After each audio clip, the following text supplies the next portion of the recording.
మనోడు ఎలాగూ ఓడిపోతాడు. సో ఆ వేసే ఓట్లేవో బీజేపీకి వేయిస్తే సరి. కాంగ్రెస్ ఎట్టి పరిస్థితుల్లోనూ గెలవద్దు. ఇదే గులాబీ నేతల ఇంటర్నల్ డిస్కషన్. అన్నట్లుగానే గ్రౌండ్లో అదే చేశారు. సీన్ కట్ చేస్తే కాంగ్రెస్ బీజేపీ చెరో 8 స్థానాల్లో గెలవగా బీఆర్ఎస్కు గుండు సున్నా మిగిలింది. చాలా చోట్ల 3, 4 స్థానానికి గులాబీ పార్టీ పడిపోయింది. ఏ ఉద్దేశంతో పరోక్షంగా బీజేపీకి సపోర్ట్ ఇచ్చారో కానీ తెలంగాణలో గులాబీ పార్టీ మనుగడకు అసలుకే ఎసరు వస్తుందని గ్రహించలేకపోయారా? గ్రాఫ్ డౌన్ అయితే లేవటం కష్టమని ఊహించలేకపోయారా?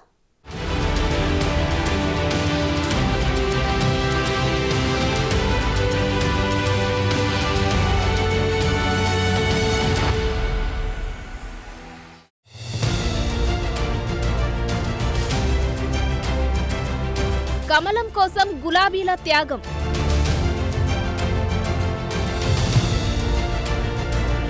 హస్తం గెలవకుండా పరోక్ష వ్యూహం.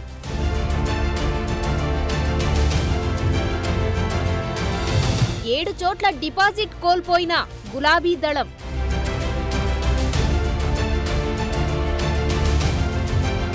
గ్రాఫ్ డౌన్తో బీఆర్ఎస్కు గడ్డుకాలం.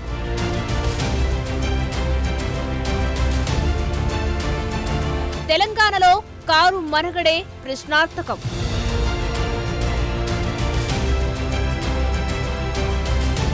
అవును, ఇప్పుడు తెలంగాణలో గులాబీ పార్టీ పొజిషన్ ఏంటన్న డిస్కషన్ పెద్దగా నడుస్తుంది. పరిస్థితులు ఎలా ఉన్నా రాజకీయాల్లో గెలుపు కోసం పోరాడాలి గాని తమ ప్రధాన శత్రువు ఓటమి కోసం మరొకరికి దాసోహం కావడమే ఇక్కడ అసలు మ్యాటర్. నాకు దక్కనిది ఎవరికి దక్కొద్దు అన్న ఆలోచన చాలా డేంజర్. అది మొదటికే చేటు చేస్తుంది. లోక్సభ ఎన్నికల్లో తెలంగాణలో సరిగ్గా జరిగింది ఇదే.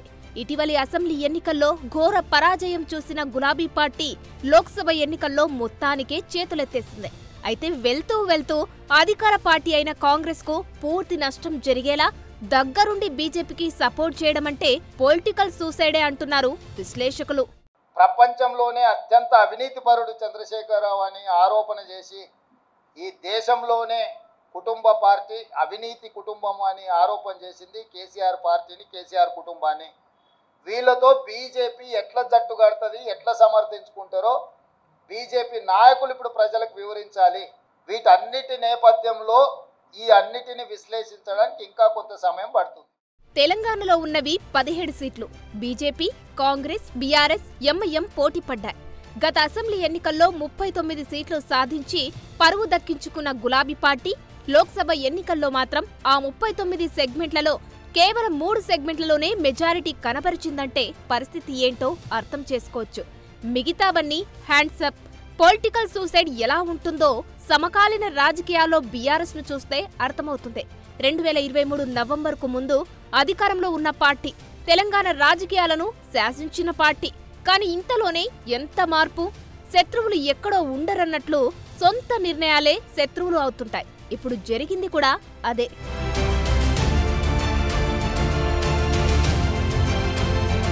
సాధారణంగా పొత్తులు పెట్టుకున్న పార్టీల మధ్య ఓట్ల బదిలీ జరగాలి. అదేంటో గాని తెలంగాణలో మాత్రం బీజేపీ, బీఆర్ఎస్ వేరువేరుగా పోటీ చేసినప్పటికీ గులాబీ పార్టీ ఓట్లన్నీ కమలం పార్టీకి షిఫ్ట్ అయ్యాయి. ఇందులో గులాబీ నేతల తెర వెనుక వ్యూహాలు ఉన్నా అసలు కథ మాత్రం అసలు ఎసరు తెచ్చిపెట్టింది. ఈ లోక్సభ ఎన్నికల ఫలితాలు తెలంగాణలో అనూహ్య రాజకీయ పరిణామాలకు వేదికయ్యాయి. గత అసెంబ్లీ ఎన్నికల్లో కాంగ్రెస్ సాధించిన ఓటు షేర్ లోక్సభ ఎన్నికల్లోనూ కంటిన్యూ అయింది. అదే సమయంలో బీఆర్ఎస్ కు చెందిన 21% ఓట్లు బీజేపీకి షిఫ్ట్ అయ్యాయి. అంటే పూర్తిగా ఇంత మార్పు జరగడమంటే సంచలనమే. ఇందులో బీజేపీ పెద్దగా సొంతగా ఏమీ చేయకపోయినా బీఆర్ఎస్ నిర్ణయాలు ఫాలో అయిన విధానాలే ఆ పార్టీకి డౌన్ ఫాల్ అయ్యాయి. 8 పార్లమెంట్ సీట్లు గెలిచిన భారతీయ జనతా పార్టీ 2019లో 4 పార్లమెంట్లు గెలిస్తే ఈరోజు 8 పార్లమెంట్లు సీట్లు గెలవడం జరిగింది. వాళ్ళు కూడా వాళ్ళ సీట్లను పెంచుకున్నారు. ఆనాడు 20% ఉన్న ఓట్లను వాళ్ళు ఈరోజు 35%కి పెంచుకోవడం జరిగింది. అంటే రాష్ట్రంలో భారతీయ జనతా పార్టీ కూడా ఓట్లు సీట్లు పెరగడం జరిగింది. అయితే ఇందులో వాళ్ళ ఓట్లు సీట్లు పెరగడానికి వాళ్ళ నాయకత్వాన్ని సమర్థించేదానికంటే బీజేపీని గెలిపించడానికి బీఆర్ఎస్ నాయకులు ఆత్మ బలిదానం చేసుకొని అవయవాలను త్యాగం చేసి అవయవ దానం చేసి ఈరోజు బీజేపీని గెలిపించడం జరిగింది. బీజేపీ గెలిచిన 8 పార్లమెంటు నియోజకవర్గాలలో బీఆర్ఎస్ 7 సీట్లల్లో డిపాజిట్లు కోల్పోయింది. ఆదిలాబాద్ కావచ్చు, నిజామాబాద్ కావచ్చు, కరీంనగర్ కావచ్చు, మల్కాజ్గిరి కావచ్చు, సికింద్రాబాద్ కావచ్చు, చేవెళ్ళ కావచ్చు, మహబూబ్ నగర్ కావచ్చు, ఈ 7 పార్లమెంటు నియోజకవర్గాలలో బీఆర్ఎస్ డిపాజిట్లు కోల్పోయి బీజేపీని గెలిపించడం ద్వారా బీఆర్ఎస్ నాయకులు ఆత్మ బలిదానం చేసుకొని అవయవ దానం చేసిండ్రు బీజేపీకి. తెలంగాణలో తాజా లోక్సభ ఎన్నికల్లో కాంగ్రెస్ 40.1% ఓట్లతో అతిపెద్ద పార్టీగా అవతరించగా బీజేపీ 34.9% ఓట్లతో రెండో స్థానంలో నిలిచింది. ఈ ఎన్నికల్లో బీఆర్ఎస్ కు 16.7%, మజ్లిస్ పార్టీకి 3% ఓట్లు వచ్చాయి. నోటాకు 0.5% కంటే తక్కువ ఓట్లు వచ్చాయి. 2023 అసెంబ్లీ ఎన్నికల్లో కాంగ్రెస్ 64 సీట్లు గెలుచుకుని 39.4% ఓట్లు సాధించింది. తాజాగా తన ఓట్ షేర్ను నిలుపుకుంది. అదే సమయంలో గత అసెంబ్లీ ఎన్నికల్లో 37.3% ఓట్లు సాధించి 39 సీట్లు గెలుచుకున్న బీఆర్ఎస్ ఓట్లు మాత్రం 16%కే పరిమితమైంది. మరోవైపు అసెంబ్లీ ఎన్నికల్లో 13.9% ఓట్లు సాధించిన బీజేపీకి ప్రస్తుత లోక్సభ ఎన్నికల్లో 2.5 రెట్లు ఓటింగ్ పర్సెంటేజ్ పెరిగింది. తాజా లోక్సభ ఎన్నికల్లో తెలంగాణలో కాంగ్రెస్ పార్టీకి 87,40,568 ఓట్లు రాగా బీజేపీకి 76,47,064 ఓట్లు వచ్చాయి. ఇక బీఆర్ఎస్ 36 లక్షల ఓట్లు సాధించింది. అది మ్యాటర్.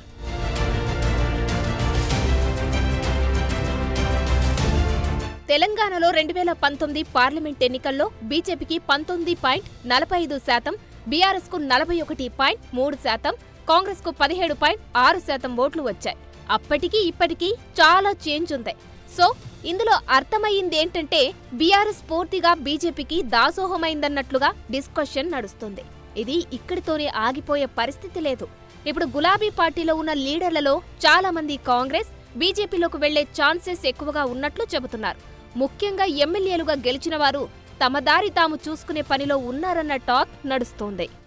ఇప్పుడు కూడా నేను విజ్ఞప్తి చేస్తున్న బీఆర్ఎస్ ఎమ్మెల్యేలకు, at the cost of your position, KCR బేరసారాలు చేసుకుంటున్నాడు బీజేపీ తోటి. ఇప్పటికైనా మీరు ఆలోచన చేసి, అదేమో అంటారు కదా, ఆత్మ ప్రబోధానుసారము మీరు నిర్ణయాలు తీసుకోండి. చరిత్ర చూసుకున్నా, ఇటీవలి పరిణామాలు చూసినా బీజేపీతో అంటకాగిన పార్టీలు లేదంటే పొత్తులు పెట్టుకున్న వారు సొంతంగా ఎదగలేకపోయారు. పైగా వారి సామర్థ్యాలు తగ్గిపోయాయి. ఇప్పుడు బీఆర్ఎస్ చూపు ఎటువైపు అన్న చర్చ కూడా జోరుగా సాగుతోంది.